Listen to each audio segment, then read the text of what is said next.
एक 30 सेकंड में एक फाइनल कमेंट प्लीज। जी दीक्षित जी बोलिए प्लीज। आज जो मूल विषय आपने आयोजित किया उसके लिए आपके प्रतिष्ठित चैनल को बधाई। हाँ। कि एक सरकारी रैली उसमें जुटी भारी भीड़ और उसमें नेताओं का डर अपने मतदाताओं के प्रति और अपने एक सांप्रदायिक मतदाता वर्ग के प्रति इतना खौफ कि सरकार माफी मांगते हुए, सरकार रोते हुए, सरकार के बड़े बड़े वरिष्ठ नेतागण विलाप करते हुए दिखाई पड़े। उत्तर प्रदेश में जिस तरह का वातावरण है विकास का, सुशासन का और राष्ट्रीय एजेंडा है माननीय नरेंद्र मोदी जी के नेतृत्व में, उससे सारे दलों में एक खलबली है। समाजवादी पार्टी की योजना थी कि किसी न किसी माध्यम से कुछ सीटें प्राप्त कर लेंगे। समाजवादी पार्टी और कांग्रेस ने क्योंकि पूरे देश में भ्रष्टाचार को पीछे 9 वर्ष में संस्थागत बनाया है और कांग्रेस के जितने भी सरकार के लोग रहे जेल गए हैं तो माननीय न्यायालय के निर्देश पर गए हैं, सरकार की तरफ से अपने कोई कार्रवाई नहीं हुई और माननीय प्रधानमंत्री भी आरोपों के घेरे में है। ये इतना ही कहना है और आपके इसको बधाई की ठीक है चैनल को कि आपने बहुत बढ़िया चर्चा है। जी जी Yadav ji final comment 30 second है आपके पास माननीय यादव जी। देखिए ऐसा है जो दीक्षित जी ने कहा है गलत है। समाजवादी पार्टी सरकार के प्रति जनता का लगाव है। जनता बिल्कुल जो है समाजवादी पार्टी के सरकार के साथ है। चूंकि जनता को जितना फायदा हमारी सरकार विकास, ये भाजपा वाले आईटी सिटी लखनऊ में ला रहे हैं, ये इनको पता नहीं सिंचाई लगान माफ कर दिया गया है।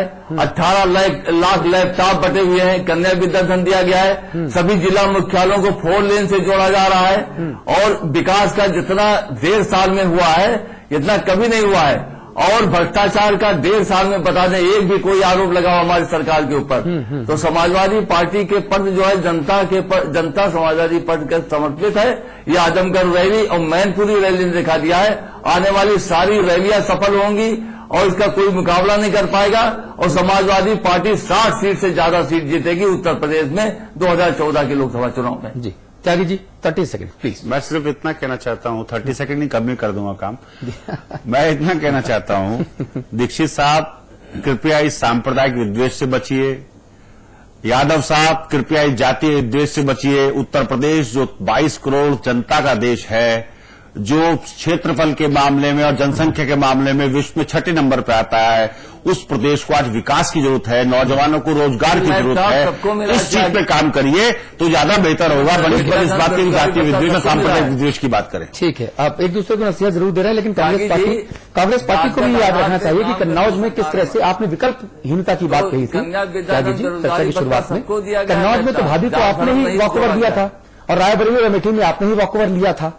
इस पर भी ध्यान देना होगा। ठीक है बस राजनीति असीम संभावना का खेल है। हाँ, इसीलिए मैंने इन संभावनाओं को मैंने मुखरित किया सिर्फ एक लाइन में। अमिताभ जी से बात की टिप्पणी।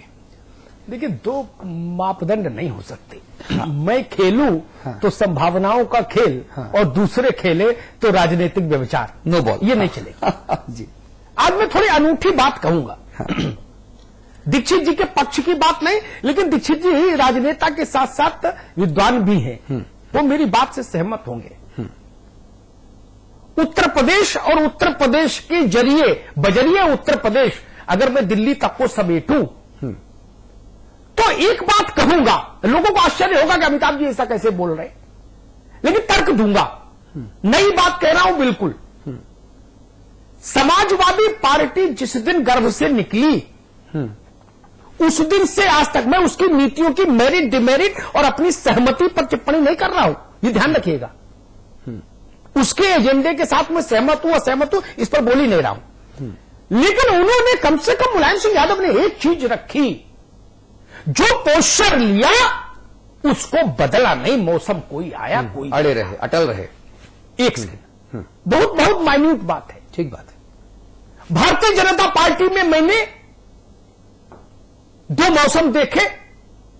एक कल्याण सिंह का मौसम देखा, वो कहते थे कि सिर पर तसला रख के जाऊंगा और कार सेवा करूंगा, जूते की नोक ठोकर से ऐसी सत्ता को हटा दूंगा जो राम मंदिर में बाधा पैदा करे।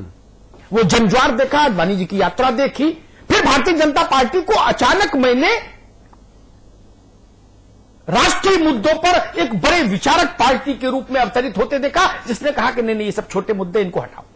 विचलन तो हुआ, विचलन हुआ। और इस विचलन को मेरे ख्याल से दीक्षित जी तो उस दिन अयोध्या रहे होंगे 6 दिसंबर को, वो विचलन उस दिन भी हो रहा था सुबह। तो कार्यकर्ताओं ने नेताओं पर शारीरिक बल प्रयोग शुरुआत कर दी थी, खींचातानी शुरू हो गई थी कि भाई अब तो कार सेवा करेंगे। तो वैचारिक विचलन भाजपा में भी हुआ। कांग्रेस ने तो विचलन के सब सिद्धांत पैमाने तोड़ दिए। जब जिस दिन मूर्ति वहां आई, प्रकट हुई या रखी गई, मैं इस बहस में भी नहीं जाता।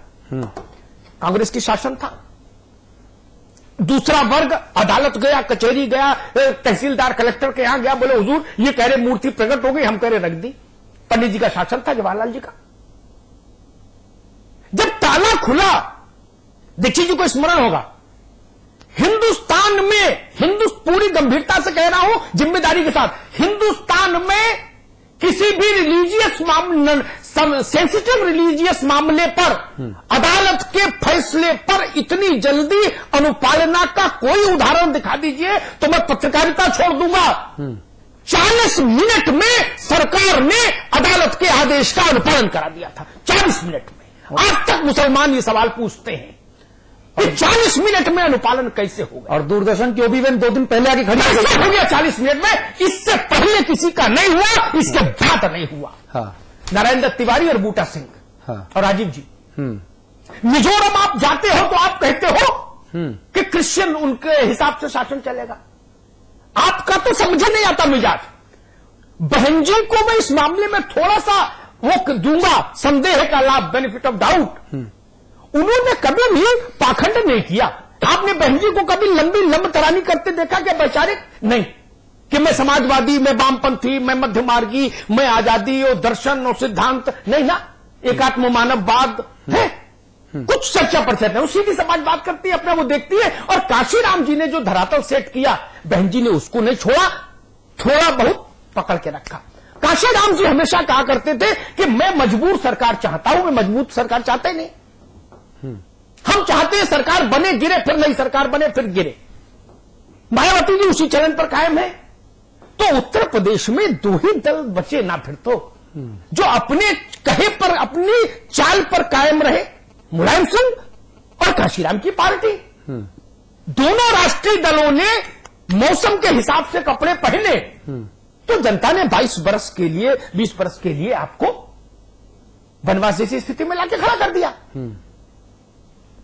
कार्यक्रम और वैचारिक, मैं फिर स्पष्ट कर दूं, मुलायम सिंह जी की पार्टी का दर्शन, उसकी सोच, उसकी कार्यशैली जनता को पसंद है नहीं पसंद है, जनता निर्णय करेगी।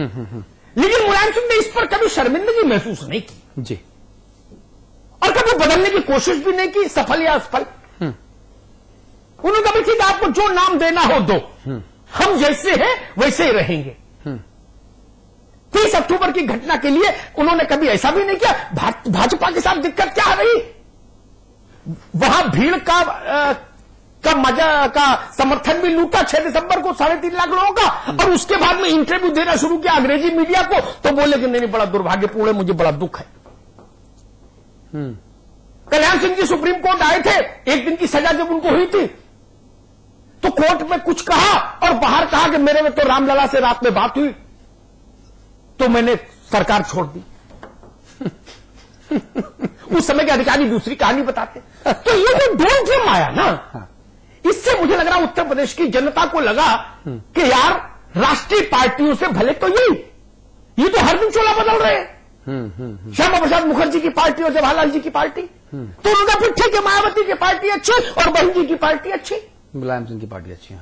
हाँ, सॉरी, मुलायम सिंह जी की पार्टी अच्छी और मायावती जी की पार्टी अच्छी। हाँ। इस कोण पर भी एक कोण मैंने सामने रखा है, हाँ। बहुत विनम्रता से। हाँ। इस कोण पर भी एसपी यादव साहब, दीक्षित जी, त्यागी जी जैसे हमारे मित्र, हाँ, एक गौर जरूर करें। हाँ। कि जनता के देखने का एक नजरिया ये भी होता है। हाँ। हम नेताओं को ये नहीं दंभ होना चाहिए कि ढेर बुद्धिमत्ता केवल हमारे पास आई है। नहीं, और जनता के देखने के इस नजरिए को जो अमिताभ जी ने सामने उल्लेखित किया, इसी वजह से उत्तर प्रदेश में जो सत्ता है वो सपा और बसपा, सपा और बसपा।